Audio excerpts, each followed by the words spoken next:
The Life and Adventures of Santa Claus. Old Age. Chapter 3rd. The Deputies of Santa Claus. However, there was one evil following in the path of civilization that caused Santa Claus a vast amount of trouble before he discovered a way to overcome it. But, fortunately, it was the last trial he was forced to undergo. One Christmas Eve, when his reindeer had leaped to the top of a new building, Santa Claus was surprised to find that the chimney had been built much smaller than usual. But he had no time to think about it just then, so he drew in his breath and made himself as small as possible and slid down the chimney. I ought to be at the bottom by this time, he thought, as he continued to slip downwards. But no fireplace of any sort met his view, and by he reached the very end of the chimney, which was in the cellar. This is odd, he reflected, much puzzled by this experience. If there is no fireplace, what on earth is the chimney good for? Then he began to climb out again and found it hard work, the space being so small. And on his way up, he noticed a thin round pipe sticking through the side of the chimney, but could not guess what it was for. Finally, he reached the roof and said to the reindeer, "There was no need of my going down that chimney, for I could not find no fireplace through which to enter the house. I fear the children who live there must go without playthings this Christmas." Then he drove on, but soon came to another house with a small chimney.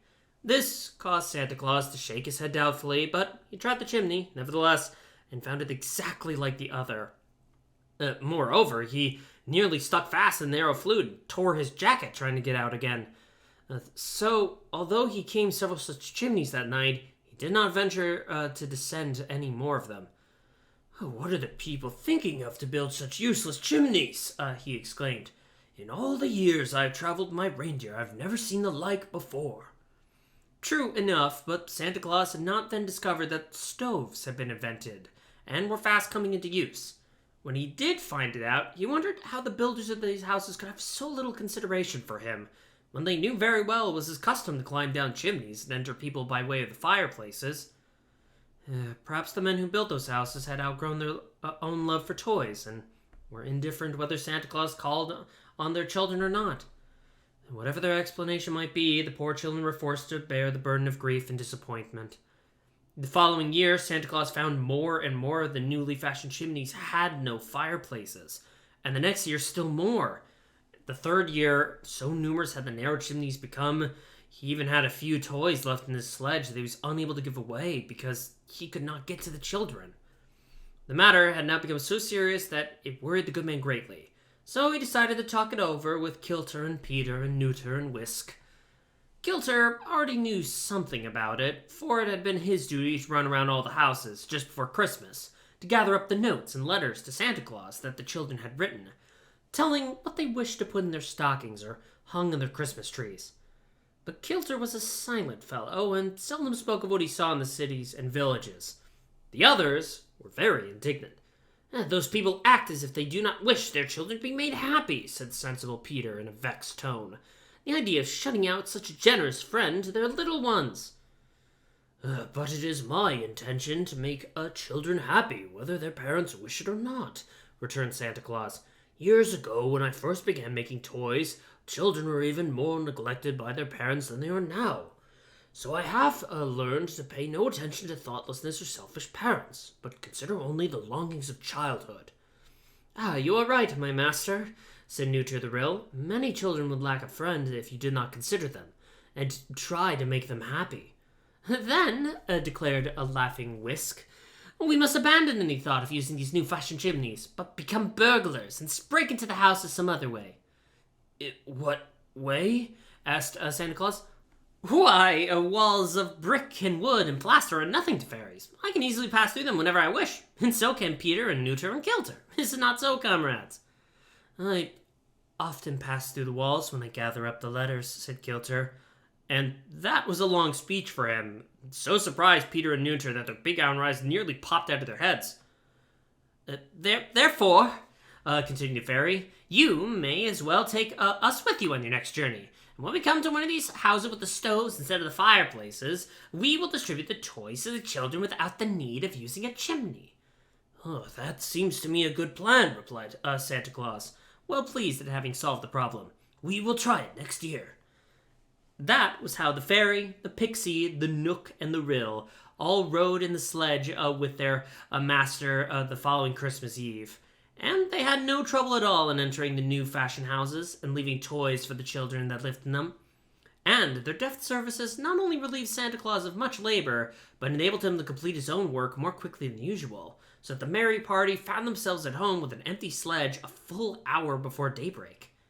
The only drawback in the journey was that the mischievous Whisk persisted in tickling the reindeer with a long feather to see them jump, and Santa Claus found it necessary to watch him every minute and to tweak his long ears once or twice to make him behave himself. But, taken all together, the trip was a great success, and to this day, the four little folk always accompany a Santa Claus on his yearly ride and help him in this distribution of gifts. But the indifference of parents, which had so annoyed the good saint, did not continue very long, and Santa Claus soon found they were really anxious he should visit their homes on Christmas Eve and leave presents for the children. So, to lighten his task, which was fast becoming very difficult indeed, old Santa decided to ask the parents to assist him. "Get your Christmas trees all ready for my coming," he said to them. "Then I shall be able to leave the presents without loss of time, and you can put them on the trees when I am gone." And to others he said, "See that the children's stockings are hung up with readiness for my coming.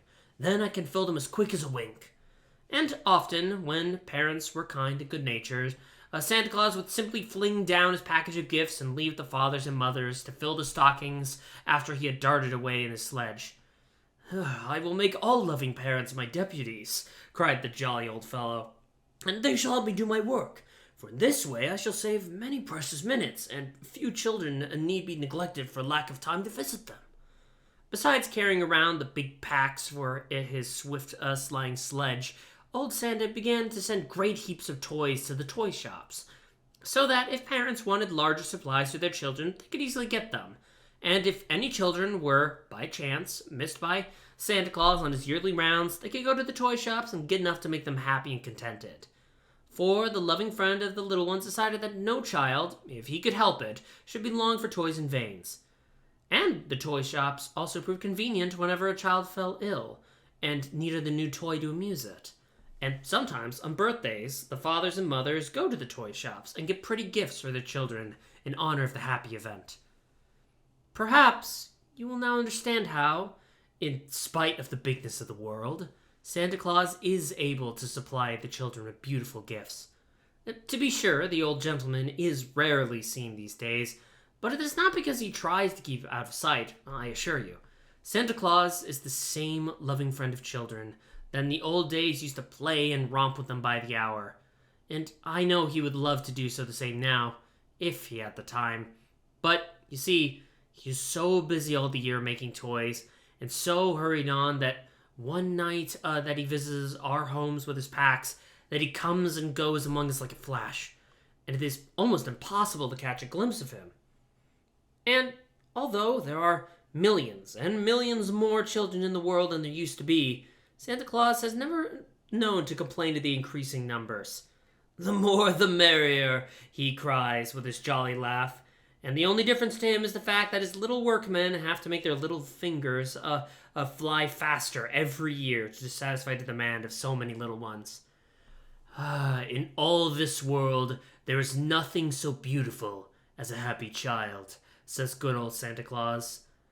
And if he had it his way, the children would all be beautiful, for all would be happy. The end.